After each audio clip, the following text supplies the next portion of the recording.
Well, I grew up in the Woodlands, Texas, and I grew up with my sister and my two parents and my little dog, Mia.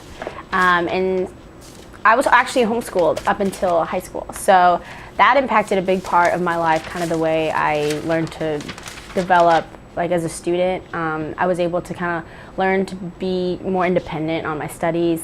My major is nursing, and throughout my sister's illness, I met a lot of doctors, I met a lot of nurses, and I met a lot of nurse practitioners. And I thought, that's pretty cool, and I kind of started to research more about it. And it's a really neat job that I think kind of suits me because, I really want to be really involved like with my family and, kind of going to everything as much as possible with them, but still being really involved with my work. And I found out that nurse practitioner is kind of like the perfect mix for me. Well, my sister was 18 months older than me. And so being homeschooled, all through our childhood, we were really close. We did everything the entire day together. So we were involved in dance, and since I was like 2 till I was like 12, we danced about 3 hours a day, like 5 times a week. So we were pretty involved with that. And so, our extracurriculars were kind of the same. We were super close. She was kind of like my second mom, because even though she was not that much older than me, she was much bigger than I was. And so she got diagnosed when she was 15. In January, it was 11th, 2009. And before that, like a month before that, she'd been kind of sick. And then finally they took her to the hospital in January, and the doctor was like, no, I think, there's definitely something more severe here. And so they diagnosed her with acute myeloid leukemia. And there's many types of childhood leukemia, and unfortunately that was like the strongest. And so, they told us that for 9 months she was pretty much gonna have to be in the hospital.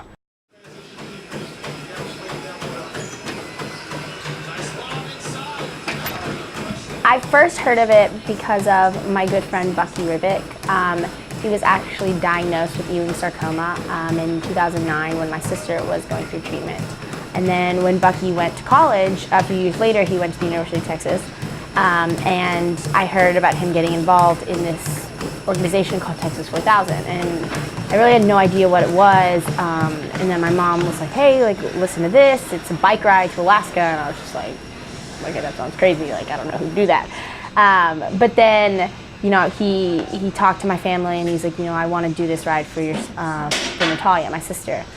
He's like, I want to dedicate my ride to her, and I want to name my bike after her. So he's like, so Natalia and I are going to ride to Alaska together.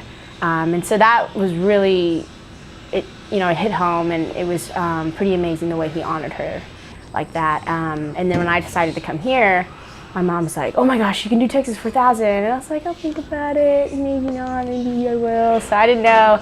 But then I started kind of hearing more about it, and I realized, I love, fitness and working out and running and biking, and, I have a story to tell. So I felt like it was a really good organization for me to be a part of. I love working out and just that feeling that, you put everything you could. And definitely with Texas 4000, there's going to be some days where it's going to feel like giant sprints just up and down hills.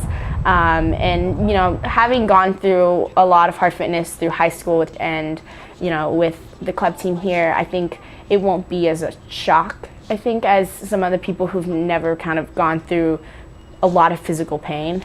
Like when you're running and you want to stop, you have someone screaming at you to not stop. In my head, maybe when I'll be biking, I still have to go more, and I'll kind of inside my head know how to push myself.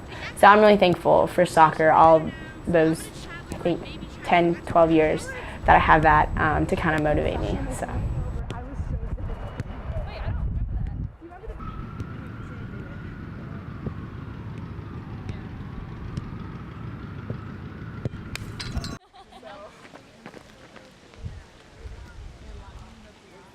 And she did so well. I remember, the nurses who adored her. Trust me, I'm still friends with them. They love my sister. They would call her like the star patient. She would go around the room whenever a new patient was diagnosed and go talk to them. And, she was just the beaming light in that bleak hall, I mean, everyone loved my sister. She was truly an inspiration, I mean, to everyone, and she touched a lot of lives. And then, let's see, September was really hard. She had a lot of, she went through chemo, and then her lungs started failing. So then by October, I remember my sister was in ICU, and I like wanted to go home to hang out with my friends. I was like, no, I'll just come back tomorrow. And my dad grabbed me. He's like, Ceci, your sister's dying. Like, you don't understand this. And I didn't understand. I didn't know it was that bad.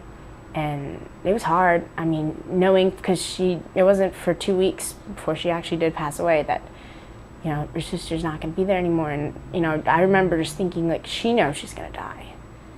And how do you live with yourself knowing that you're not going to be there the next month?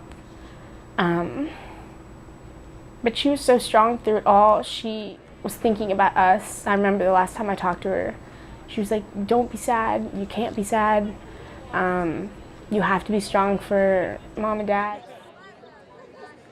Well, Texas 4000's student organization here, and so each year they have about 2 teams kind of preparing for the ride. So right now, focusing on kind of helping them get prepared for their ride while kind of starting to mentally process all the goals we need to start. You know, but they go up and share their story, and, you know, just kind of gives you more inspiration to be like, you know, I'm here for, you know, this person, I'm here for this person. Like, all together we're this huge team that, you know, all has one reason to be there. Beat cancer!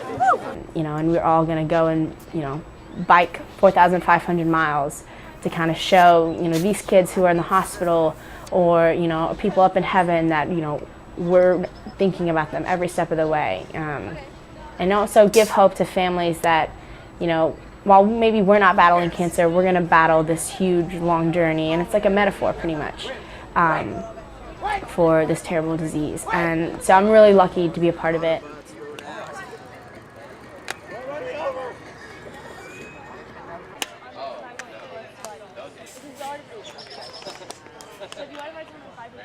And on October 28th, 2009, she did pass away.